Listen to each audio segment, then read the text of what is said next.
And welcome back to The Great Gatsby, Chapter 7. I'm Brendan Ward here with, I already forgot it. What is it? Sergeant First Class. Sergeant First Class Kyle Holderfield with the U.S. Army. All right, let's begin. We've got the famous apartment scene in the book. And it's a great scene in the movie as well. The Baz Luhrmann movie. I've not watched the Robert Redford one. Have you? Is that the original from a long time ago? Yeah. No, it looks boring. Yeah. All right. Chapter 7. Where did we leave off yesterday? Actually, I think we watched that when I was in high school.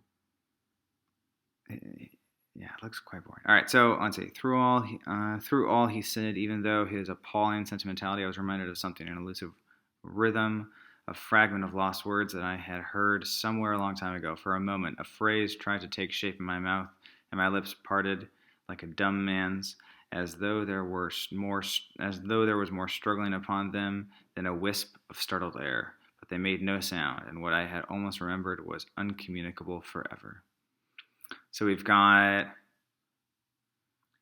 What happened yesterday? So that was when they went to the party. That's what this ending part is, and he thinks Daisy didn't have a good time, and then he wants to repeat the past with Daisy. He wants to go back, marry her in Kentucky, and all that. That's right. Gatsby is obsessed with recreating the past. Yeah. And then Nick feels sorry for him. Which is actually very common if you think about whether or not you like Trump and what he says. What is interesting is that what he constantly brings up and what his original campaign was based on was this idea of we're going to recreate the past, right? We're going to make America great again. We're going to turn America. We're going to make all the great things that were in the 50s come back to America. Yeah. The dream. Exactly.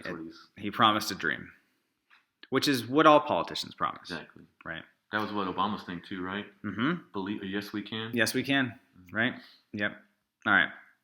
It was when curiosity about Gatsby was at its highest that the lights in his house failed to go on one Saturday night.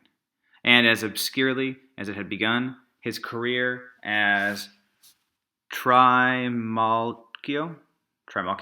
was over. Let's look it up. Only gradually did I become aware that the automobiles which turned expectantly into his drive stayed for just a minute and then drove sulkily away. Wondering if he were sick, I went over to find out. An unfamiliar butler with a villainous face squinted at me suspiciously from the door. Is Mr. Gatsby sick? Nope.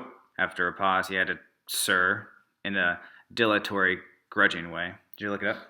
Yeah, he's a character in a first-century Roman work of fiction. Became quite wealthy by tactics that most would find distasteful. Former slave who became quite wealthy. Mm-hmm. So then that's what he's calling Gatsby now. All right, so now we've got this. Something's up with Gatsby. The light is out. The moths are no longer coming by. I hadn't seen him around, and I was rather worried. Tell him Mr. Caraway came over. Who? He demanded rudely. Caraway. Caraway. All right, I'll tell him. Abruptly, he slammed the door.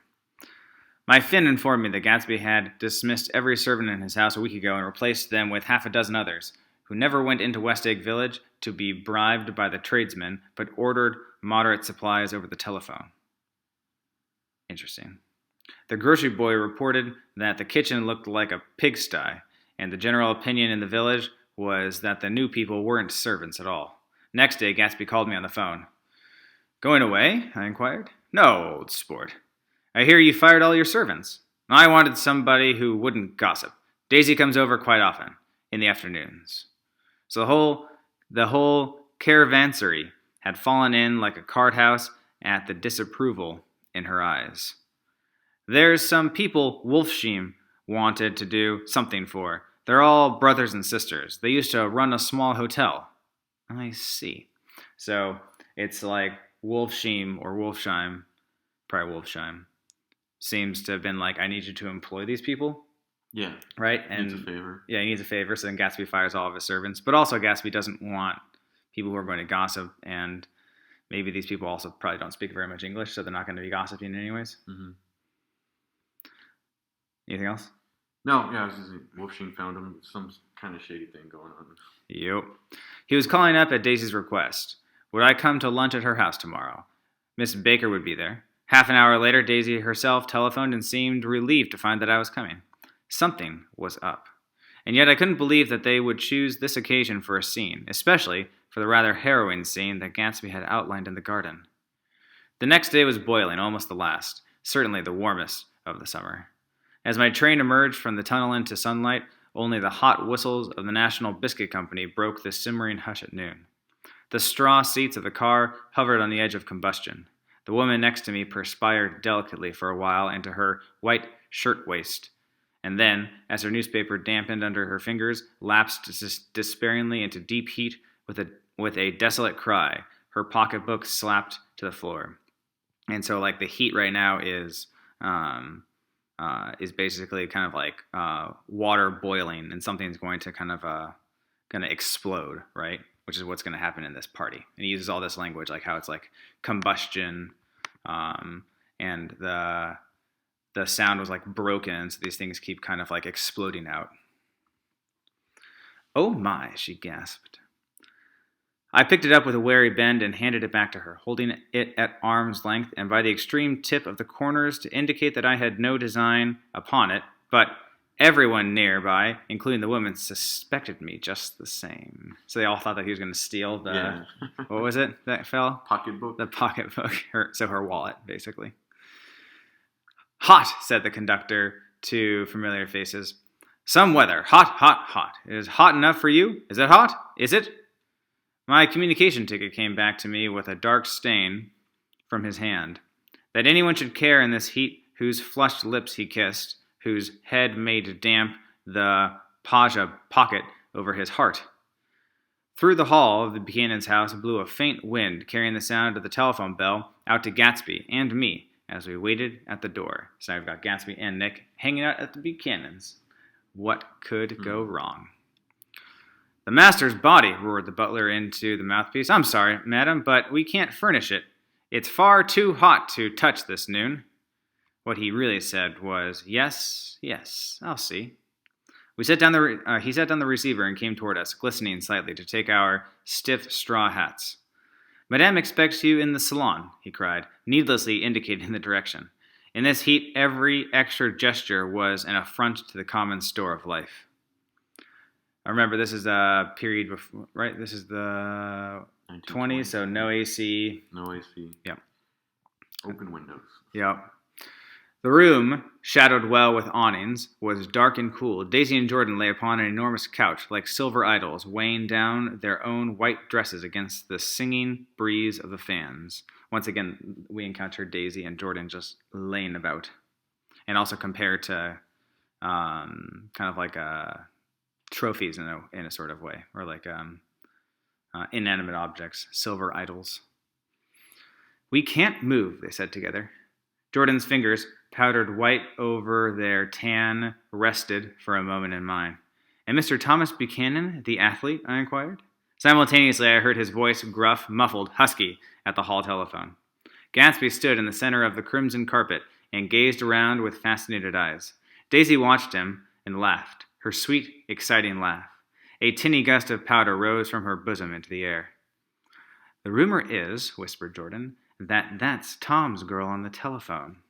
We were silent. So is she saying this to Daisy now? I don't know. I think that might be saying it to... Or just to Nick? Nick or Gatsby. I don't know. We were silent. The voice in the hall rose high with an annoyance. "Very well, then. I won't sell you the car at all. I'm under no obligation to you at all. And as far as your bothering me about it at lunchtime, I won't stand that at all." Holding down the receiver, said Daisy cynically. "He's not. No, he's not," I assured her. "It's a bona fide deal. I happen to know about it." So she thought that he was just like faking the phone call. Yeah. Tom flung open the door, blocked out its space for a moment with his thick body, and hurried into the room. "Mr. Gatsby," he put out his broad, flat hand with well-concealed dislike. "I'm glad to see you, sir." "Nick, make us a cold drink," cried Daisy. As he left the room again, she got up and went over to Gatsby and pulled his face down, kissing him on the mouth. "You know I love you," she murmured. "You forget there's a lady present," said Jordan. Daisy looked around doubtfully. "You kiss Nick, too." "What a low, vulgar girl." I don't care, cried Daisy, and began to clog on the brick fireplace. It's like she's acting like a no offense, students, but like a 16-year-old like girl or boy, right? Like just like fully infatuated and acting, taking risks because everything's so exciting. Yeah. It's as if she's still a kid and she's never grown up. Then she resembled the heat and sat down guiltily on the couch just as a freshly laundered nurse leading a little girl came into the room. Blessed precious, she crooned, holding out her arms. Come to your own mother that loves you. The child, relinquished by the nurse, rushed across the room and rooted shyly into her mother's dress. The blessed precious, did mother get powder on your old yellow hair? Stand up now and say, howdy do. Notice that Daisy also doesn't really take care of her daughter, right? She pays somebody else to take care of her. Yeah, this is the first time her daughter's in the book, right? Basically. They mention her, but this is the first time she's actually present in something? I think so, yeah. Yeah. Gatsby and I in turn leaned down and took the small, reluctant hand. Afterward, he kept looking at the child with surprise. I don't think he had ever really believed in its existence before. Because remember, Gatsby wants to go to the past, but it's really hard for him to relive the past if now Daisy has a child with another man. Yeah. I got dressed before luncheon, said the child, turning eagerly to Daisy. That's because your mother wanted to show you off? Her face bent into the single wrinkle of the small white neck. You dream, you absolute little dream. Again, like not real, imaginary. Yes, admitted the child calmly. Aunt Jordan's got on a white dress, too. How do you like Mother's friend? Daisy turned her around so that she faced Gatsby. Do you think they're pretty? Where's Daddy? She doesn't look like her father, explained Daisy. She looks like me. She's got my hair and shape of the face. Daisy sat back upon the couch. The nurse took a step forward and held out her hand. Come, Pammy. Goodbye, sweetheart. With a reluctant backward glance, the well-disciplined child held to her nurse's hand and was pulled out the door just as Tom came back, preceding 4 gin rickeys that clicked full of ice. Gatsby took up his drink. They certainly look cool, he said, with visible tension. We drank in long, greedy swallows. They're drinking in long, greedy swallows because they're all exceptionally awkward and they want to relieve the tension. I read somewhere that the sun's getting hotter every year, said Tom genially. Remember, Tom's obsessed with learning things now, right? He's obsessed with science, except not real science.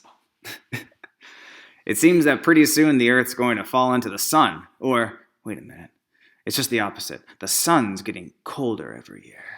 He doesn't even know anything. It's great. Come outside, he suggested to Gatsby. I'd like you to have a look at the place. I went with them out to the veranda. On the green sound, stagnant in the heat, one small sail crawled slowly toward the fresher sea. Gatsby's eyes followed it momentarily. He raised his hand and pointed across the bay. I'm right across from you. So you are. Our eyes lifted over the rosebed and the hot lawn and the weedy refuse of the dog days along shore. Slowly, the white wings of the boat moved against the blue, cool limit of the sky. Ahead lay the scalloped ocean and the abounding, blessed isles. There's sport for you, said Tom, nodding. I'd like to be out there with him for about an hour. We had luncheon in the dining room, darkened, too, against the heat, and drank down nervous gaiety with the cold ale. So it's like they're exceptionally hot. They're like covered in sweat probably. So like their clothes are like sticking to their body, and they're just like chugging booze, getting pretty drunk basically. Yeah. Drunk on a hot day. I'm sure this is going to lead to good things. What do we do with ourselves this afternoon? Cried Daisy. And the day after that, and the next 30 years. Don't be morbid, Jordan said. Life starts all over again when it gets crisp in the fall. But it's so hot, insisted Daisy on the verge of tears, and everything's so confused. Let's all go to town. Her voice struggled on through the heat, beating against it, molding its senselessness into forms. I've heard of making a garage out of a stable, Tom was saying to Gatsby, but I'm the first man who ever made a stable out of a garage. What? What's he talking about? I think it's like he's like trying to show off that he like just did something stupid. You know, he's like, oh, check out what I did, but it's just like, oh, okay, whatever. Oh yeah, like the I'm so like wealthy and or accomplished that I can admit to doing stupid things, and it shows that I'm like Yes. experienced and acknowledge my mistakes or something like that. And he's the first one that did it. Mm-hmm. Who wants to go to town? Demanded Daisy insistently. Gatsby's eyes floated toward her. Ah, she cried, you look so cool. Their eyes met, and they stared together at each other, alone in space. With an effort, she glanced down at the table. You always look so cool, she repeated. She had told him that she loved him, and Tom Buchanan saw. He was astounded.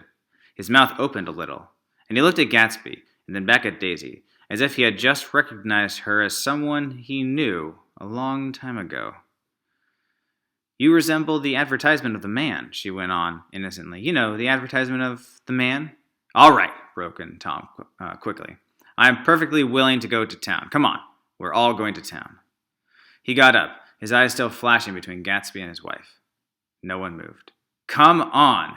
His temper cracked a little. What's the matter, anyhow? If we're going to town, let's start. So notice that a second ago, it said that he noticed Daisy kind of like for the first time in a long time, and so we've got Tom who's basically not really seen her, right? I think he recognizes the look in her eye. The look of like love and infatuation that he hasn't seen since they got married. Right. Mm-hmm. That makes sense. Let's see. His hand trembling with his effort at self-control bore to his lips the last of his glass of ale. Daisy's voice got us to our feet and out on the blazing gravel drive. Are we just going to go? She objected. Like this? Aren't we going to let anyone smoke a cigarette first? Everybody smoked all through lunch. Oh, let's have fun, she begged him. It's too hot to fuss. He didn't answer. Have it your own way, she said. Come on, Jordan. They went upstairs to get ready while we three men stood there shuffling the hot pebbles with our feet. A silver curve of moon hovered already in the western sky. Gatsby started to speak, changed his mind, but not before Tom wheeled and faced him expectantly. Have you got your stable here? Asked Gatsby with an effort. About a quarter of a mile down the road. Oh. A pause. I don't see the idea of going to town, broke out Tom savagely. Women get these notions in their heads.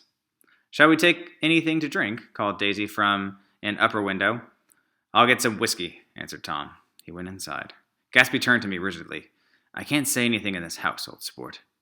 She's got an indiscreet voice, I remarked. It's full of... I hesitated. Her voice is full of money, he said suddenly. That was it. I'd never understood it before. It was full of money.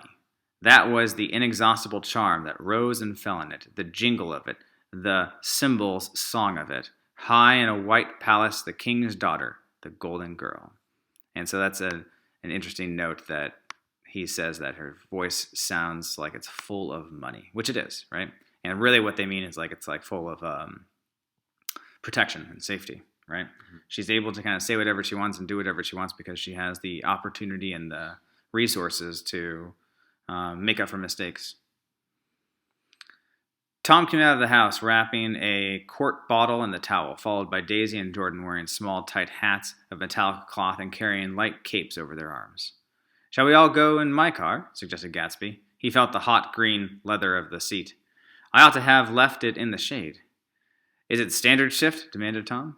Yes. Well, you take my coupe and let me drive your car to town. Tom's great at playing the power game. The suggestion was distasteful to Gatsby. I don't think there's much gas, he objected. Plenty of gas, said Tom boisterously. He looked at the gauge. And if it runs out, I can stop at a drugstore. You can buy anything at a drugstore nowadays. A pause followed this apparently pointless remark. Daisy looked at Tom frowning, and an indefinable expression, at once definitely unfamiliar and vaguely recognizable, as if I had only heard it described in words, passed over Gatsby's face. Come on, Daisy, said Tom, pressing her with his hand toward Gatsby's car. I'll take you in this circus wagon. Remember Gatsby's, it's Rolls Royce, right? And it's yellow, yeah, bright yellow. Charged it, like it's customized. Yep. And he's comparing it to a circus wagon, as if everything involved with these people is just a big show, right? It's all just for looks. He opened the door, but she moved out from the circle of his arm. You take Nick and Jordan. We'll follow you in the coupe. She walked close to Gatsby, touching his coat with her hand. So at this point, Daisy knows that Tom knows. Right. Daisy knows that Gatsby knows that Tom knows. And so really, Daisy is the one pulling all the strings at this point. Right? Yeah, she's just playing a game like it's just another thing to her, you know? And she kind of eggs Tom on by using Gatsby. So. She's clearly trying to egg him on, right? She's clearly trying to hurt him, right? And again, if we're saying that, if Fitzgerald's trying to make a point about these people who have money and who have made it and who have achieved the positive side of the American dream, at this point, it's that they are either like empty vessels and like their heads are just empty or full of sand, or they're just cruel to people, right? And this is what Daisy's doing. She's being cruel. Jordan and Tom and I got into the front seat of Gatsby's car. Tom pushed the unfamiliar gear tentatively, and we shot off into the oppressive heat, leaving them out of sight behind. Did you see that? Demanded Tom. See what? He looked at me keenly, realizing that Jordan and I must have known all along. You think I'm pretty dumb, don't you? He suggested. Perhaps I am, but I have almost a second sight sometimes that tells me what to do. Maybe you don't believe that, but science. Tom's so stupid. It's just that Tom is like you see Toms for the rest of your life. Tom is the guy who like thinks he's figured it out. Tom probably believes in conspiracy theories a lot. That's exactly what I was just thinking right now. He's one like it's the government. Yeah, he's right now. Tom is the guy who'd be like, the Chinese government, man, they're trying to oppress us with their Wuhan virus here. No, the 5G cell towers. Right? Yeah. That's that's the weird one. That's a new one. Or that the virus was released to suppress the vote for the 2020 election because it's science. Yeah. Science. He paused. The immediate contingency overtook him, pulled him back from the edge of the theoretical abyss. I've made a small investigation of this fellow, he continued. I could have gone deeper if I'd known.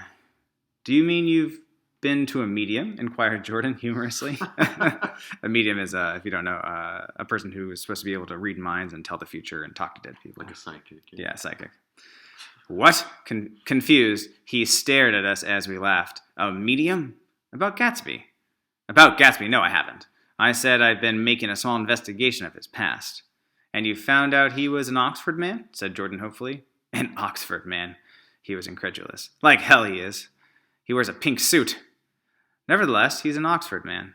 Oxford, New Mexico, snorted Tom contemptuously, or something like that. Or Paris, Texas. Listen, Tom, if you are such a snob, why did you invite him into lunch? Demanded Jordan crossly. Daisy invited him. She knew him before we were married. God knows where. We were all irritable now, with the fading ale and aware of it. We drove for a while in silence. Then, as Dr. T.J. Eckelberg's faded eyes came into sight down the road, I remembered Gatsby's caution about gasoline. We've got enough to get us to town, said Tom. But there's a garage right here, objected Jordan. I don't want to get stalled in this baking heat. Tom threw on both brakes impatiently, and we slid to an abrupt, dusty stop under Wilson's sign. So remember, now they're in the Valley of Ashes, which is the byproducts of the rich and the wealthy, the byproducts of the pursuit of wealth in America. And now they're back at Wilson's place, where Tom's, mistress is.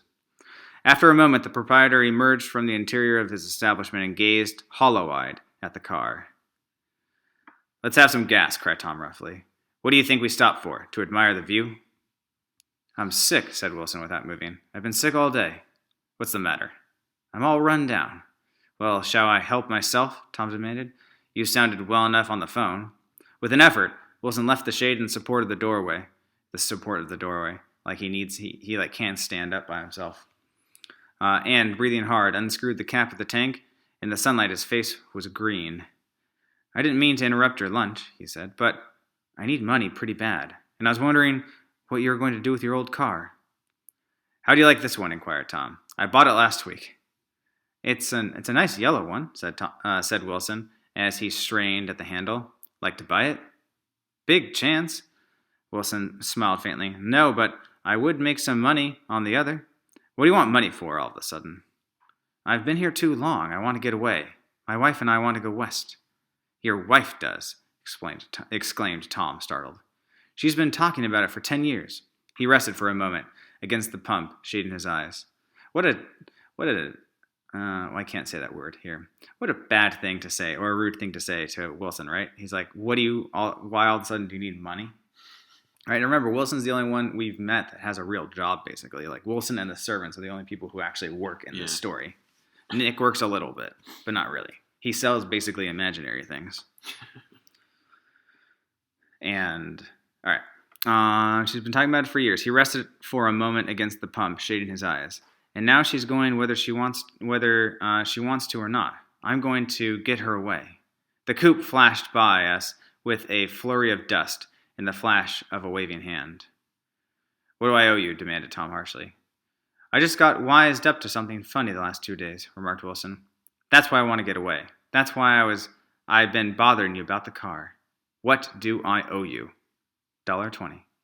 The relentless beating heat was beginning to confuse me, and I had a bad moment there before I realized that so far his suspicions hadn't alighted on Tom.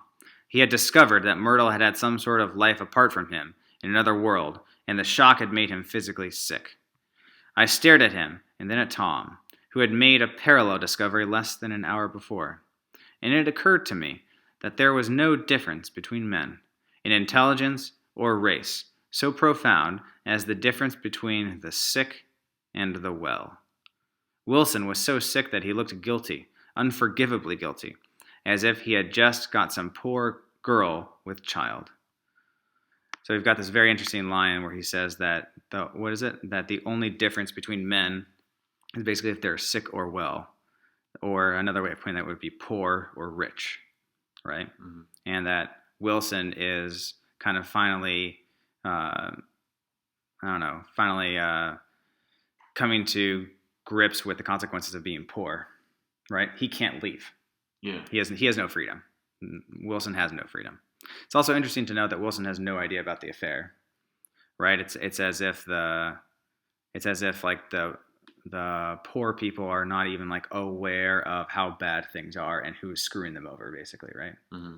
Right, like people are just living ignorant lives, not realizing that the rich people, at least in this story, are the ones who are screwing them over. And it's like, he sees Tom all the time, and he likes Tom, and he doesn't even realize like Tom's doing like just using him, basically. They probably would have no relationship if it wasn't for Myrtle. Mm-hmm. Exactly. Yeah, he wouldn't come to this. I'll let you have that car, said Tom. I'll send it over tomorrow afternoon. That locality was always vaguely disquieting, even in the broad glare of afternoon. And now I turned my head as though I had been warned of something behind. Over the ash heaps, the giant eyes of Dr. T.J. Uckelberg kept their vigil. But I perceived, after a moment, that other eyes were regarding us with peculiar intensity from less than 20 feet away. And remember, Dr. T.J. Uckelberg no longer has a practice, but his byproducts, his trash, his waste still just hovers in the area, looking at them. It's as if like the waste of the rich and of capitalism, according to Fitzgerald at least, never leaves. It just lingers and stays. In one of the windows over the garage, the curtains had been moved aside a little, and Myrtle Wilson was peering down at the car. So engrossed was she that she had no consciousness of being observed, and one emotion after another crept into her face like objects into a slowly developing picture. Her expression was curiously familiar. It was an expression I had often seen on women's faces, but on Myrtle Wilson's face it seemed purposeless and inexplicable, until I realized that her eyes, wide with jealous terror, were fixed not on Tom, but on Jordan Baker, whom she took to be his wife. There is no confusion like the confusion of a simple mind. And as we drove away, Tom was feeling the hot whips of panic. I love that line. There is no confusion like the confusion of a simple mind. Like, only stupid people get really, really, really confused. Yeah. And he's like, Tom is really confused right now. As he drove away, Tom was feeling the hot whips of panic. His wife and his mistress, until an hour ago, secure and inviolate, were slipping precipitously Precipitately Precipitate. from his control. Instinct made him step on the accelerator with the double purpose of overtaking Daisy and leaving Wilson behind, and we sped along toward Astoria at 50 miles an hour until, among the spidery girders of the elevated, we came in sight of the easygoing blue coupe. Those big movies around 50th Street are cool, suggested Jordan. I love New York on summer afternoons when everyone's away. There's something very sensuous about it, overripe, as if all sorts of funny fruits were going to fall into your hands. The word sensuous had the effect of further disquieting Tom, but before he could invent a protest, the coupe came to a stop and Daisy signaled us to draw up alongside. Where are we going? She cried. How about the movies? It's so hot, she complained. You go. We'll ride around and meet you after. With an effort, her wit rose faintly. We'll meet you on some corner. I'll be the man smoking 2 cigarettes. We can't argue about it here, Tom said impatiently, as a truck gave out a cursing whistle behind us. You follow me to the south side of Central Park, in front of the plaza. Several times, he turned his head and looked back for their car, and if the traffic delayed them, he slowed up until they came into sight. I think he was afraid they would dart down a side street and out of his life forever. But they didn't, and we all took the less explicable step of engaging the parlor of a suite in the Plaza Hotel. All right, now I've actually wanted to talk about this for a couple of days, so we finally got to it. This happens earlier in the book too, and I just find it interesting that what do they seem to do in their spare time? They go to New York, and what is their activity? They go and they get a room in a hotel, right? So they leave their house, which is kind of like a hotel anyways, right? In the sense of they don't have to do work, they don't have to clean anything. And then they just decide to go and stay in like another like empty room that they can just like occupy for a time. Yeah. I've been thinking about that too, and I don't understand that. Like, what's the difference from being at home and being somewhere else? I feel like it's just like, it's real, and I feel like Fitzgerald probably saw people doing this, and he was like, "What are you doing, guys?" But B, I think it's also his point that it's like it represents another example of the wastefulness and like the meaninglessness of the activities of the super rich and the activities of the class that everyone in America aspires to get to, right? They're like, I want to get to that level because I want to be able to do what they do. And what do? Nothing. Yeah, they just go. They just go and from their house where they don't do anything to a hotel where they don't do anything. And pay money to do nothing. Right? And instead of it being the romantic idea of what do? Oh, they work and they create business and they create jobs and they make revolutionary ideas and they invent new technologies. Instead of that, it's they literally do nothing and they just hurt each other. Right? He's like, you don't want to aspire to be like this. You don't want to be like Tom, obsessed with pseudoscience. Science. The prolonged and tumultuous argument that ended by herding us into that room eludes me, though I have a sharp physical memory that, in the course of it, my underwear kept climbing like a damp snake around my legs, and the intermittent beads of sweat raced cool across my back. The notion originated with Daisy's suggestion that we hire 5 bathrooms and take cold baths, and then assumed more tangible form as a place to have a mint julep. Each of us said over and over that it was a crazy idea. We all talked at once to a baffled clerk and thought, or pretended to think, that we were being very funny. The room was large and stifling, and though it was already 4 o'clock, opening the windows admitted only a gust of hot shrubbery from the park. Daisy went to the mirror and stood with her back to us, fixing her hair. It's a swell suite, whispered Jordan respectfully, and everyone laughed. Open another window, commanded Daisy, without turning around. There aren't any more. Well, we'd better telephone for an axe. The thing to do is to forget about the heat, said Tom, impatiently. You make it 10 times worse by crabbing about it. So Tom's main life strategy is to forget about and ignore his problems. Yeah. He unrolled the bottle of whiskey from the towel and put it on the table. Why not let her alone, old sport? Remarked Gatsby. You're the one that wanted to come to town. Oh, Gatsby. There was a moment of silence. The telephone book slipped from its nail and splashed to the floor, whereupon Jordan whispered, "Excuse me." But this time, no one left. "I'll pick it up," I offered.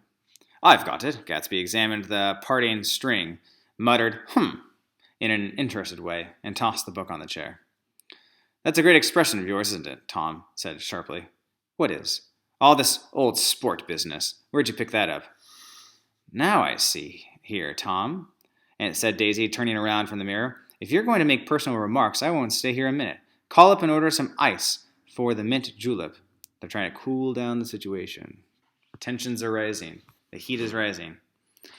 I also we were talking about how they just waste money, and then right after that is when Daisy's like, "Oh, we should rent 5 bathrooms I know. and take cold baths." That's her plan, right? Her plan is like the most wasteful thing ever. Yeah. They're going to rent. I guess they would have to rent 5 different rooms. Yeah, so 5 rooms. So they can all take nice cold baths. Yep. Oh, jeez. Yeah. As Tom took up the receiver, the compressed heat exploded into sound, and we were listening to the pretentious chords of Mendelssohn's Wedding March from the ballroom below. "Imagine marrying anybody in this heat," cried Jordan dismally.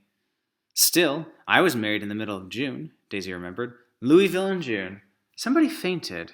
"Who was it fainted, Tom?" "Biloxi," he answered shortly. "A man named Biloxi. Biloxi. And he made boxes. That's a fact. And he was from Biloxi, Tennessee." Just talking about nothing. Nothing. They're so bored. Yeah. "They carried him into my house," appended Jordan, "because we lived just 2 doors from the church. And he stayed 3 weeks until Daddy told him he had to get out. The day after he left, Daddy died." After a moment, she added, as if she might have sounded irreverent, "There wasn't any connection." What? Of course there's no connection. We know that Biloxi did not kill your father. Again, weird transitions. It's also interesting that they were married in the middle of June in the heat, right? Mm-hmm. Tom and Daisy were married in the peak of uncomfortableness, an unnatural time to be outdoors or wearing a bunch of wearing a big dress or a big suit. "I used to know Bill Biloxi from Memphis," I remarked. "That was his cousin. I knew his whole family history before he left. He gave me an aluminum putter that I use today." The music had died down as the ceremony began, and now a long cheer floated in at the window, followed by intermittent cries of "yeah, yeah, yeah," and finally by a burst of jazz as the dancing began. So it's very interesting that a wedding is going on down below, right? Right, yeah. Why? It's like so they don't see the wedding, right? All they do is they hear the wedding. And the wedding is kind of partly forcing them to confront a little bit of their past, mm-hmm. which they're clearly trying to avoid by talking about people they don't know instead of talking about themselves. Yeah, they're just distracting from the... Yep. "We're getting old," said Daisy. "If we were young, we'd rise and dance." "Remember Biloxi," Jordan warned her. "Where'd you know him, Tom?" "Biloxi," he concentrated with an effort. I don't know him. He was a friend of Daisy's." "He was not," she denied. "I'd never seen him before. He came down in a private car." "Well, he said he knew you. He said he was raised in Louisville. Asa Bird brought him around at the last minute and asked if we had room for him." Jordan smiled. "He was probably bumming his way home. He told me he was president of your class at Yale." Tom and I looked at each other blankly. "Biloxi?" "First place. We didn't have any president." Gatsby's foot beat a short, restless tattoo, and Tom eyed him suddenly. "By the way, Mr. Gatsby, I understand you're an Oxford man." "Not exactly." "Oh, yes, I understand you went to Oxford." "Yes, I went there." A pause. Then Tom's voice, incredulous and insulting. "You must have gone there about the time Biloxi went to New Haven." Another pause. A waiter knocked and came in, and with crushed mint and ice, but the silence was unbroken by his "thank you," and the soft closing of the door. This tremendous detail was to be cleared up at last. "I told you I went there," said Gatsby. And we'll pause for a second while I plug in my laptop. That's about to die. I wish I could pause the recording, but I can't. Well, you have to start all over if you do that. Yeah. So I'll just cut the middle of it.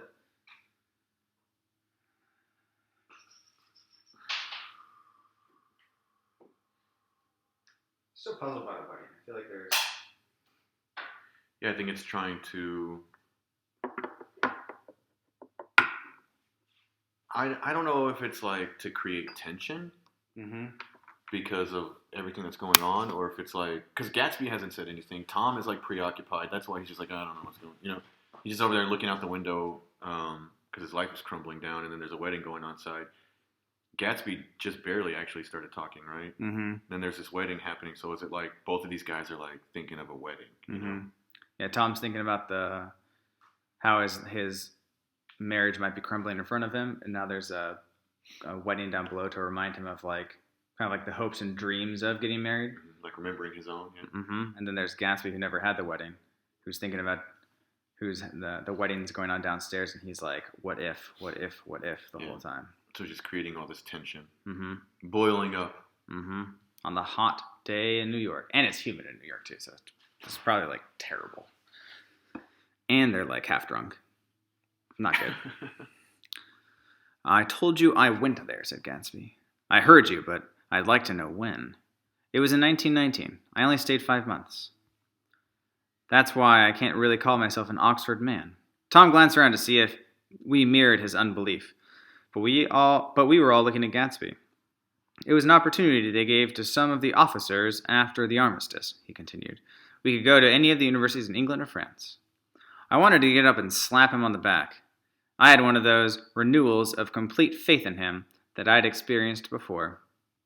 So that's Nick being like, oh, yes, I remember this. This was a real thing, right? Daisy rose, smiling faintly, and went to the table. Open the whiskey, Tom, she ordered, and I'll make you a mint julep. Then you won't seem so stupid to yourself. Look at the mint. Wait a minute, snapped Tom. I want to ask Mr. Gatsby one more question. Go on, Gatsby said, politely. What kind of a row are you trying to cause in my house, anyhow? So Tom starts by dancing around the problem, and then now Tom's just like, screw it, I'm just gonna go right into it. You went to Oxford? Okay, one more thing. Yeah, are you sleeping with my wife? Yep. They were out in the open at last, and Gatsby was content. He isn't causing a row. Daisy looked desperately from one to the other. You're causing a row. Please have a little self-control. Self-control? Remember, Daisy has basically shown no self-control all day.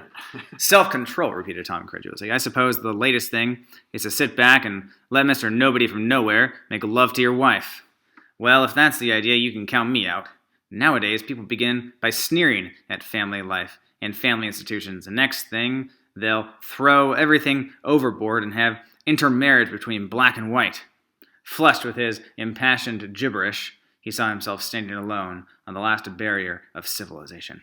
Right, so Tom has this like, I'm now talking about how important this point is about how society's going to fall apart. Yeah, I think that's another thing, like commenting on kind of like how dumb he is, and it goes back to the Nordic thing that he was reading. It's like the racist idea, but then it's like the American dream, right? It doesn't apply to certain races. Not only is it the class system, but it's also racist for him. Exactly. We're all white here, murmured Jordan. I know I'm not very popular. I don't give big parties. I suppose you've got to make your house into a pigsty in order to have any friends in the modern world. He's just like grumbling. Angry as I was, as we all were, I was tempted to laugh whenever he opened his mouth. The transition from libertine to prig was so complete. I've got something to tell you, old sport, began Gatsby, but Daisy guessed at his intention. Please don't, she interrupted helplessly. Please, let's all go home. Why don't we all go home? That's a good idea. I got up. Come on, Tom. Nobody wants a drink. I want to know what Mr. Gatsby has to tell me. Your wife doesn't love you, said Gatsby. She never loved you. She loves me. You must be crazy, exclaimed Tom automatically. Gatsby sprang to his feet, vivid with excitement. She never loved you. Do you hear? He cried. She only married you because I was poor, and she was tired of waiting for me. It was a terrible mistake, but in her heart, she never loved anyone except me.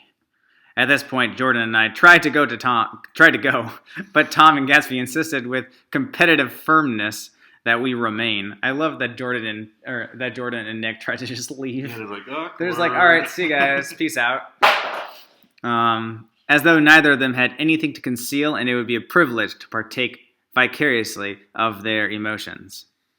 Sit down, Daisy. Tom's voice groped unsuccessfully for the paternal note. Notice that Daisy does not say to Tom, I never loved you. Daisy does not say to Gatsby that she loves him in front of everybody, right? So if she truly felt these things, she would say them. But instead, it's just Gatsby saying it for her, right? It's like not her real emotions. Sit down, Daisy. Tom's voice groped unsuccessfully for the paternal note. What's been going on? I want to hear all about it. I told you what's been going on, said Gatsby. Going on for 5 years, and you didn't know. Tom turned to Daisy sharply. You've been seeing this fellow for 5 years? Not seeing, said Gatsby. No, we couldn't meet. But both of us loved each other all that time, old sport, and you didn't know. I used to laugh sometimes, but there was no laughing in his eyes. To think that you didn't know. Oh, that's all. Tom tapped his thick fingers together like a clergyman and leaned back in his chair. And was Gatsby actually laughing? No, he was like a nervous wreck the whole time, obsessing over Daisy. You're crazy, he exploded. I can't speak about what happened 5 years ago because I didn't know Daisy then, and I'll be damned if I see how you got within a mile of her unless you brought the groceries to the back door. But all the rest of that's a goddamn lie. Daisy loved me, and when she married me, and she loves me now. No, said Gatsby, shaking his head. She does, though. The trouble is that sometimes she gets foolish ideas in her head and doesn't know what she's doing. He nodded sagely. And what's more, I love Daisy, too. Once in a while, I go off on a spree and make a fool of myself, but I always come back. In my heart, I love her all the time. Is that true? No. No, not at all, right? He's just trying to win. Yeah. Just like Gatsby's trying to win by lying, Tom's trying to win by lying. You're revolting, said Daisy. She turned to me, and her voice, dropping an octave lower, filled the room with thrilling scorn. Do you know why we left Chicago? I'm surprised that they didn't treat you to the story of that little spree. Gatsby walked over and stood beside her. Daisy, that's all over now, he said earnestly. It doesn't matter anymore. Just tell him the truth, that you never loved him, and it's all wiped out forever. She looked at him blindly. Why, how could I love him? Possibly. You never loved him. She hesitated. So again, Gatsby's trying to speak for her, and she's not actually saying any of this herself, right? She hesitated. Her eyes fell on Jordan and me with a sort of appeal, as though she realized at last what she was doing, and as though she had never, all along, intended doing anything at all. But it was done now. It was too late. I never loved him, she said, with perceptible reluctance. Not at, Capellani? Demanded Tom suddenly. No. From the ballroom beneath, muffled and suffocating, chords were drifting up on hot waves of air. Not that day I carried you down from the punch bowl to keep your shoes dry. There was a husky tenderness in his tone. Daisy. Please don't. Her voice was cold, but the rancor was gone from it. She looked at Gatsby. There, Jay, she said. But her hand, as she tried to light a cigarette, was trembling. Suddenly, she threw the cigarette and the burning match on the carpet. Oh, you want too much, she cried to Gatsby. I love you now. Isn't that enough? I can't help what's past. She began to sob helplessly. I did love him once, but I love you too. Gatsby's eyes opened and closed. You loved me too? He repeated. Even that's a lie, said Tom savagely. She didn't know you were alive. Why, there's things between Daisy and me that you'll never know. Things that neither of us can ever forget. The words seemed to bite physically into Gatsby. I want to speak to Daisy alone, he insisted. She's all excited now. Even alone I can't say I've never loved Tom, she admitted in a pitiful voice. It wouldn't be true. Of course it wouldn't, agreed Tom. She turned to her husband. As if it mattered to you, she said. Of course it matters. I'm going to take better care of you from now on. And you don't understand, said Gatsby, with a touch of panic. You're not going to take care of her any more. I'm not? Tom opened his eyes wide and laughed. He couldn't afford to control himself now. Why is that? Daisy's leaving you. Nonsense. I am, though, she said with visible effort. She's not leaving me. Tom's words suddenly leaned down over Gatsby. Certainly not for a common swindler who'd have to steal the ring he put on her finger. I won't stand this, cried Daisy. Oh, please, let's get out. Who are you, anyhow? Broke out Tom. You're one of that bunch that hangs around with Meyer Wolfsheim. That much I happen to know.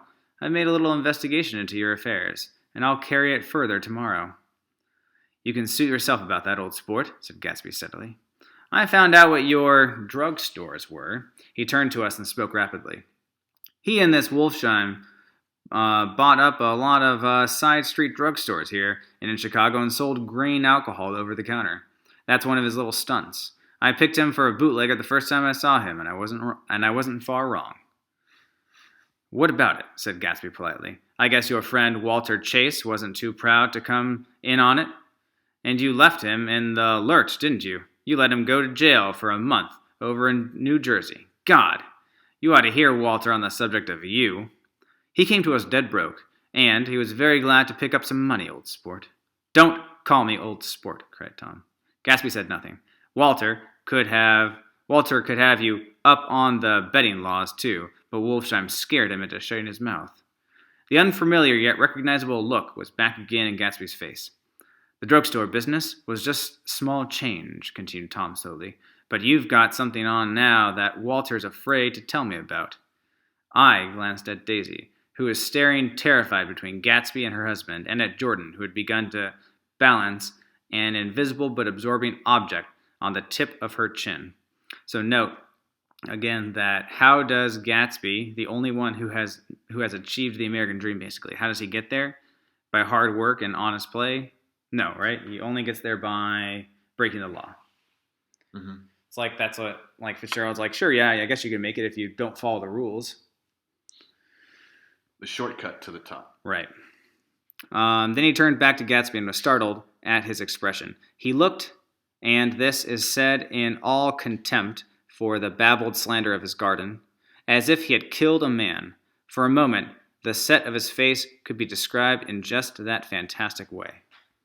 It passed, and he began to talk excitedly to Daisy, denying everything, defending his name against accusations that had never been made. That's always a clue that someone is guilty, when they start defending themselves against accusations that you didn't make. Shady. But with every word, she was drawing further and further into herself. So he gave that up, and only the dead dream fought on as the afternoon slipped away. The dead dream, his dream of Daisy, trying to touch what was no longer tangible, struggling unhappily, undespairingly toward that last voice across the room. The voice begged again to go. Please, Tom, I can't stand this anymore. Her frightened eyes told that whatever intentions, whatever courage she had had, were definitely gone. You two start on home, Daisy, said Tom, in Mr. Gatsby's car. She looked at Tom, alarmed now, but he insisted with magnanimous scorn. Go on. He won't annoy you. I think he realizes that his presumptuous little flirtation is over. They were gone, without a word, snapped out, made accidental, isolated, like ghosts even from our pity. After a moment, Tom got up and began wrapping the unopened bottle of whiskey in the towel. Want any of this stuff, Jordan? Nick? I didn't answer. Nick? He asked again. What? Want any? No. I just remembered that today's my birthday. I was 30. Before me stretched the portentous, menacing road of a new decade.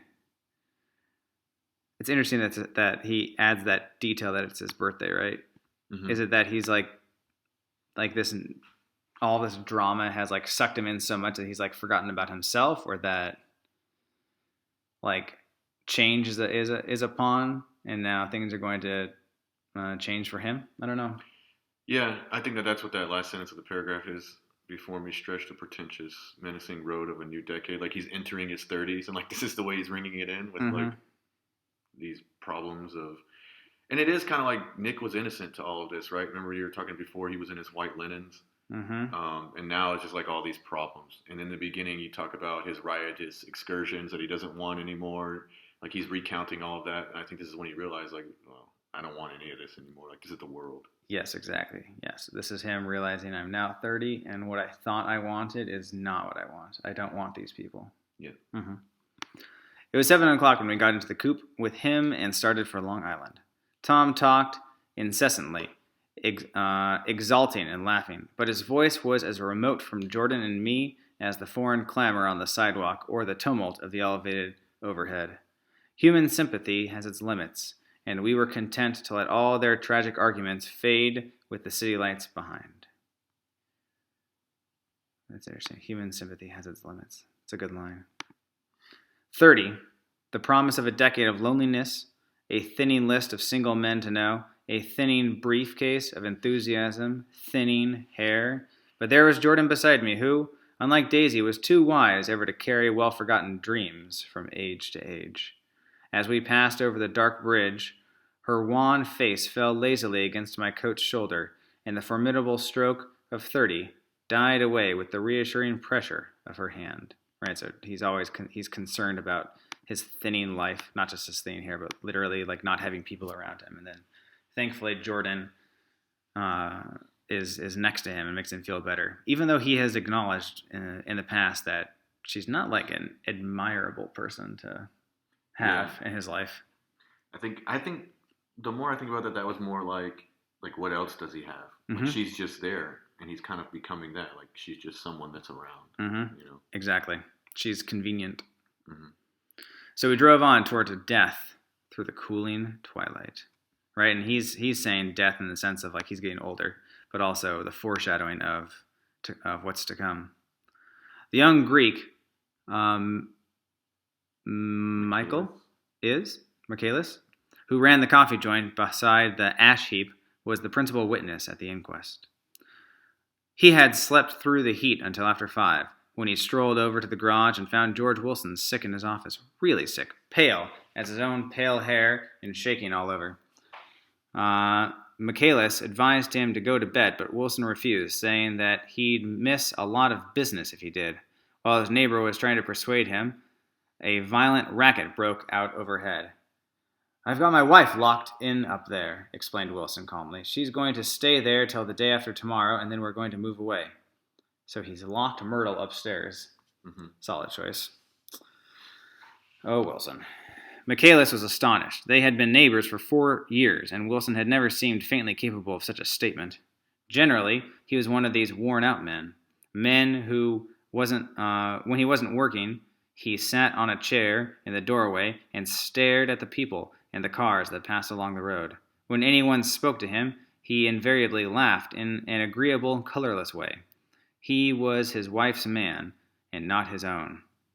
Right, so this guy's like, wow, I never would have expected you to lock up your wife in a room. You just seemed like a person who just like got moved around by other people. Life usually just passes him by. Yep, like he's sitting there watching the cars go. Exactly. He doesn't do things. He just watches. So naturally, Michaelis tried to find out what had happened, but Wilson wouldn't say a word. Instead, he began to throw curious, suspicious glances at his visitor and ask him what he'd been doing at certain times on certain days. So now Wilson's wondering if Michaelis was the one having an affair with his wife. Just as the latter was getting uneasy, some workmen came past the door, bound for his restaurant, and Michaelis took the opportunity to get away, intending to come back later. But he didn't. He supposed he forgot to, that's all. When he came outside again, a little after 7, he was reminded of the conversation because he heard Mrs. Wilson's voice, loud and scolding, downstairs in the garage. "Beat me," he heard her cry. "Throw me down and beat me, you dirty little coward." A moment later, she rushed out into the dusk, waving her hands and shouting. Before he could move from his door, the business was over. The death car, as the newspapers called it, didn't stop. It came out of the gathering darkness, wavered tragically for a moment, and then disappeared around the next bend. Michaelis wasn't even sure of its color. He told the first policeman that it was light green. The other car, the one going toward New York, came to rest 100 yards beyond, and its driver hurried back to where Myrtle Wilson, her life violently extinguished, knelt in the road, and mingled her thick, dark blood in the dust. And so now Wilson has been run over and killed. Myrtle Wilson. Michaelis and this man reached her first, but when they had torn open her shirtwaist, still damp with perspiration, they saw that her left breast was swinging loose like a flap, and there was no need to listen for the heart beneath. The mouth was wide open and ripped at the corners, as though she had choked a little in giving up the tremendous vitality she had stored so long. So it's almost like and remember, so this would not have happened. She would not have been killed this way if it weren't for Tom and Daisy in Gatsby. So it's almost like their wealth and their pursuit of lavish lifestyles has literally torn her apart. Like, it's literally destroyed her. Oh. Okay, yeah, because I was looking at it like he's making it really gruesome, because it's like the person didn't even, like, it's obvious that she's dead. Mm-hmm. The person didn't even think to stop. Mm-hmm. But that's actually more like symbolic, like she's literally ripped apart. Mm-hmm. Yeah. Yep. Like, everything that made her a woman is kind of, or the things that made her a woman are kind of gone now, literally flapping in the wind. Mm-hmm. We saw 3 or 4 automobiles in the crowd when we were still some distance away. "Wreck," said Tom. "That's good. Wilson will have a little business at last." Irony there. He slowed down, but still without any intention of stopping, until, as we came nearer, the hushed, intent faces of the people at the garage door made him automatically pull on the brakes. "We'll take a look," he said doubtfully. "Just a look." So now it's like Tom has like an idea. Like, oh no, this could be bad. I became aware now of a hollow wailing sound which ensued incessantly from the garage, a sound which, as we got out of the coupe and walked toward the door, resolved itself into the words, "Oh my God," uttered over and over in a gasping moan. "There's some bad trouble here," said Tom excitedly. I love that he's excited about it. Yeah.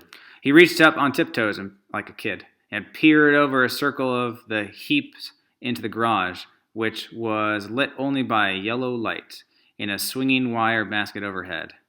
Then he made a harsh sound in his throat, and with a violent thrusting movement of his powerful arms, pushed his way through. The circle closed up again with a running murmur of expostulation. I don't know what that means. Probably some sort of like gossip or rumor. It was a minute before I could see anything at all. Then new arrivals disarranged the line, and Jordan and I were pushed suddenly inside.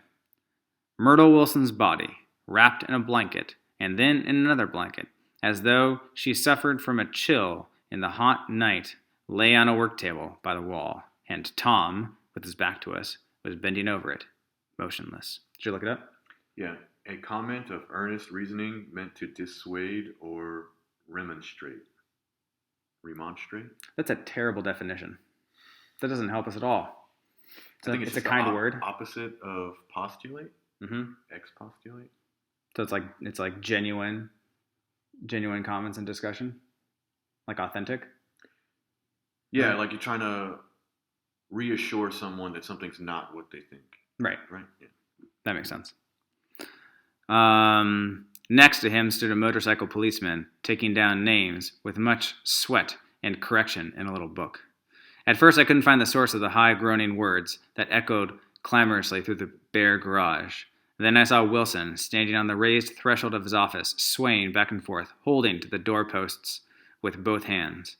Some man was talking to him in a low voice, and attempting from time to time to lay a hand on his shoulder, but Wilson neither heard nor saw. His eyes would drop slowly from the swinging light to the laden table by the wall, and then jerk back to the light again, and he gave out incessantly his high, horrible call, "Oh my God, oh my God, oh my God, oh my God," like a wounded animal. Presently Tom lifted his head with a jerk, and after staring around the garage with glazed eyes, addressed a mumbled, incoherent remark to the policeman. "Maeve," the policeman was saying. "Oh, no," corrected the man. "Mavro." "Listen to me," muttered Tom furiously. said the policeman. Oh, gee. He looked up as Tom's broad hand fell sharply on his shoulder. What do you want, fella? What happened? That's what I want to know. Otto hit her. Instantly killed. Instantly killed, repeated Tom, staring. She ran out in the road. Son of a bitch didn't even stop his car. There was 2 cars, said Michaelis. One coming, one going. See? Going where? Asked the policeman keenly. One going each way. Well, his hand rose toward the blankets, but stopped halfway and fell to his side. She ran out there, and the one coming from New York knocked right into her, going 30 or 40 miles an hour. What's the name of this place here? Demanded the officer. Hasn't got any name. A pale, well-dressed Negro stepped near. It was a yellow car, he said. Big yellow car. New. And so the yellow car is obviously Gatsby. See the accident? Asked the policeman. No, but the car passed me down the road, going faster than 40, going 50 or 60. Come here, let's have your name. Look out now. I want to get his name. Some words of this conversation must have reached Wilson, swaying in the office door, for suddenly a new theme found voice among his gasping cries. You don't have to tell me what kind of car it was. I know what kind of car it was. Watching Tom, I saw the wad of muscle back of his shoulder tighten under his throat. Because remember, last time Wilson saw Tom, Tom was driving the car. He walked quickly over to Wilson, standing in front of him, seized him firmly by the upper arms. You've got to pull yourself together, he said with soothing gruffness, because Tom's trying to control the situation, not get himself in trouble. Tom doesn't want the truth to necessarily come out. Wilson's eyes fell upon Tom. He started up on his tiptoes and then would have collapsed to his knees had not Tom held him upright. Listen, said Tom, shaking him a little. I just got here a minute ago from New York. I was bringing you that coupe we've been talking about. That yellow car I was driving this afternoon wasn't mine. Do you hear? I haven't seen it all afternoon. Only the Negro and I were near enough to hear what he said, but the policeman caught something in the tone and looked over with truculent eyes. What's all that? He demanded. I'm a friend of his. Tom turned his head, but kept his hand firm on Wilson's body. He says he knows the car that did it. It was a yellow car. Some dim impulse moved the policeman to look suspiciously at Tom. And what color is your car? It's a blue car, a coupe. We've come straight from New York, I said. Someone who had been driving a little behind us confirmed this, and the policeman turned away. Now, if you'll let me have the name again, correct? Picking up Wilson like a doll, Tom carried him into the office, set him down in a chair, and came back. Again, language like Wilson is not a real person, right? He's hollow. He's just moving. He's being moved around. And also notice how Tom is Tom upset that Myrtle's dead? No. Nope. Just trying to save himself. Just trying to save himself. If somebody will come out here and sit with him, he snapped authoritatively. He watched while the 2 men standing closest glanced at each other and went unwillingly into the room. Then Tom shut the door on them and came down the single step, his eyes avoiding the table. Is Myrtle on the table? Probably, right? As he passed close to me, he whispered, Let's get out. Self-consciously, with his authoritative arms breaking the way, we pushed through the still gathering crowd, passing a hurried doctor, case in hand, who had been sent for in wild hope half an hour ago. Another instance of hope, right? No one can save the hope that is the dream, right? Mm-hmm. Tom drove slowly until we were beyond the bend. Then his foot came down hard and the coupe raced along through the night. In a little while I heard a low, husky sob and saw that the tears were overflowing down his face. The goddamn coward, he whimpered. He didn't even stop his car. So we do see that Tom cares about Myrtle. But instinct number 1 is protect myself. The Buchanan's house floated suddenly toward us, through the dark rustling trees. Tom stopped beside the porch and looked up at the second floor, where 2 windows bloomed with light among the vines. Daisy's home, he said. As we got out of the car, he glanced at me and frowned slightly. I ought to have dropped you in West Egg, Nick. There's nothing we can do tonight. A change had come over him, and he spoke gravely and with decision. As we walked across the moonlight gravel to the porch, he disposed of the situation in a few brisk phrases. I'll telephone for a taxi to take you home. And while you're waiting, you and Jordan better go in the kitchen and have them get you some supper, if you want any. He opened the door. Come in. No, thanks. But I'd be glad if you'd order me a taxi. I'll wait outside. Jordan put her hand on my arm. Won't you come in, Nick? No, thanks. I was feeling a little sick and I wanted to be alone, but Jordan lingered for a moment more. It's only 9:30, she said. I'd be damned if I'd go in. I'd had enough of all of them for one day, and suddenly that included Jordan too. She must have seen something of this in my expression, for she turned abruptly away and ran up the porch steps into the house. I sat down for a minute with my head in my hands until I heard the phone taken up inside and the butler's voice calling the taxi. No, Tom didn't even call the taxi himself. Then I walked slowly down the drive away from the house, intending to wait by the gate. I hadn't gone 20 yards when I heard my name and Gatsby step from between two bushes in the path. I must have felt pretty weird by the time, because I could think of nothing except the luminosity of his pink suit under the moon. What are you doing? I inquired. Just standing here, old sport. Just standing in the bushes. Somehow that seemed a despicable occupation. For all I knew, he was going to rob the house in a moment. I wouldn't have been surprised to see sinister faces, the faces of Wolfsheim's people, behind him in the dark shrubbery. Do you see any trouble on the road? He asked him after a minute. Or did you see any trouble on the road? He asked after a minute. Yes. He hesitated. Was she killed? Yes. I thought so. I told Daisy I thought so. It's better that the shock should all come at once. She stood it pretty well. He spoke as if Daisy's reaction was the only thing that mattered. I gotta go to West Egg by a side road, he went on, and left the car in my garage. I don't think anybody saw us, but of course, I can't be sure. I disliked him so much by this time that I didn't find it necessary to tell him he was wrong. Who was the woman? He inquired. Her name was Wilson. Her husband owns the garage. How the devil did it happen? Well, I tried to swing the wheel. He broke off, and suddenly I guessed at the truth. Was Daisy driving? Yes, he said after a moment. But of course I'll say I was. You see, when we left New York, she was very nervous, and she thought it would steady her to drive. And this woman rushed out at us just as we were passing a car coming the other way. It all happened in a minute, but it seemed to me that she wanted to speak to us, thought we were somebody she knew. Well, first Daisy turned away from the woman toward the other car, and then she lost her nerve and turned back. The second my hand reached the wheel, I felt the shock. It must have killed her instantly. It ripped her open. Don't tell me, old sport, he winced. I love that. He can't face the reality, right? Yeah. He can only live. Want to hear about it. Yeah, he can only live in his dream. He can't wake up from it. Anyhow, Daisy stepped on it. I tried to make her stop, but she couldn't, so I pulled on the emergency brake. Then she fell over into my lap, and I drove on. She'll be all right tomorrow, he said presently. I'm just going to wait here, and if he tries to bother her about that unpleasantness this afternoon. She's locked herself into her room, and if he tries any brutality, she's going to turn the light out and on again. He won't touch her, I said. He's not thinking about her. I don't trust him, old sport. How long are you going to wait? All night, if necessary. Anyhow, till they all go to bed. A new point of view occurred to me. Suppose Tom found out that Daisy had been driving. He might think he saw a connection in it. He might think anything. I looked at the house. There were 2 or 3 bright windows downstairs and the pink glow from Daisy's room on the second floor.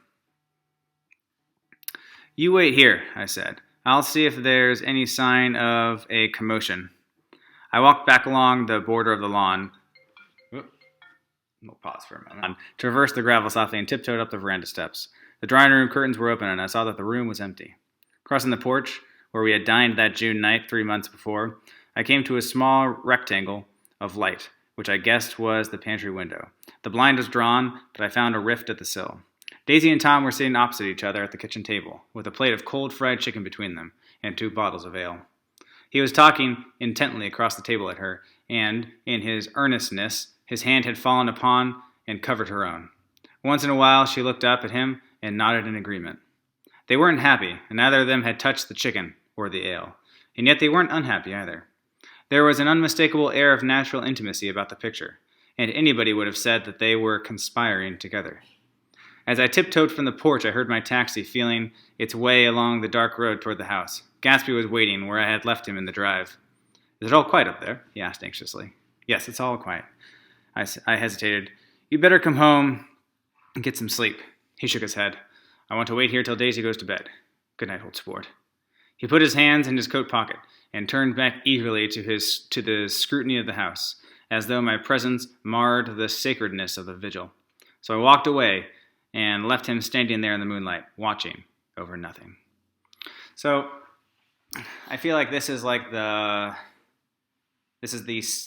part of the story where it's like Fitzgerald has been criticizing different parts of the American dream and different aspects of American society, and this is kind of one of the final points that like the dream, like this is the impossibility of the dream, right? The dream has died tonight. Yeah, it's all over. I think the whole chapter. That's why there wasn't like a lot of discussion, because I think you just have to take it all at once and then kind of go through it. As far as like they're meeting at the house, it's kind of awkward, you know. Then they get to the hotel. They both have like kind of something on their mind. The wedding's playing in the background, and then it all like erupts, right? Where Tom is losing everything because he's about to lose his mistress and his wife. Then he calls out Gatsby, and then Gatsby's like trying to get Daisy to leave Tom, and you know, and she doesn't. Like she won't come right out and say like this is. She won't do exactly what he wants her to do. He can't really accept that. And remember, what he wants is the past, because in the past she said that she loved him, and presumably in the past she said it, you know, like young people talk about love, which is like you're the only one, no one else ever mattered in the past, right? But this is a much more realistic love story where sometimes, you know, you can love two people at once, or you can have loved somebody in the past and then love somebody in the present, and there wasn't anything wrong with the way you felt in the past, right? But Gatsby doesn't want that to be real. He wants to be the only one. Gatsby read too many books, right? He did, right? He read Romeo and Juliet way too many times. Yeah. He's trying to go back to that, and then didn't work out. And then even when it like he's still kind of holding on. He is. And it's like come on, like it's over, you know. And Nick tries to get him to realize that it's over, but he doesn't realize it. But Nick does, because he says that Gatsby at the end is watching over nothing.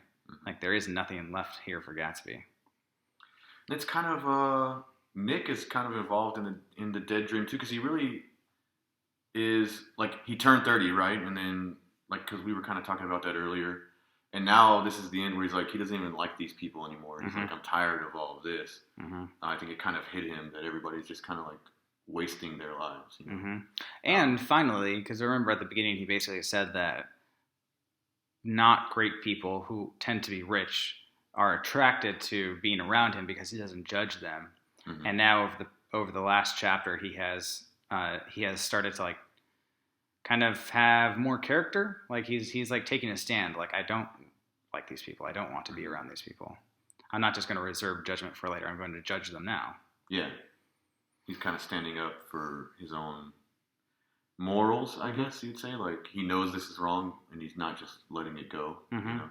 So. And it's a very real conflict in the sense that should he go to the police? I mean, if the world were black and white and only right and wrong and life was simple, then yeah, he should go to the police. But when it's people that he cares about, but then, you know, that's probably where some of his conflicting opinions fall, which is like, if I say nothing, I'm like doing something wrong, but it's basically all of your fault. Because if you guys had not been so, you know, terrible, then you would not have put me in this situation.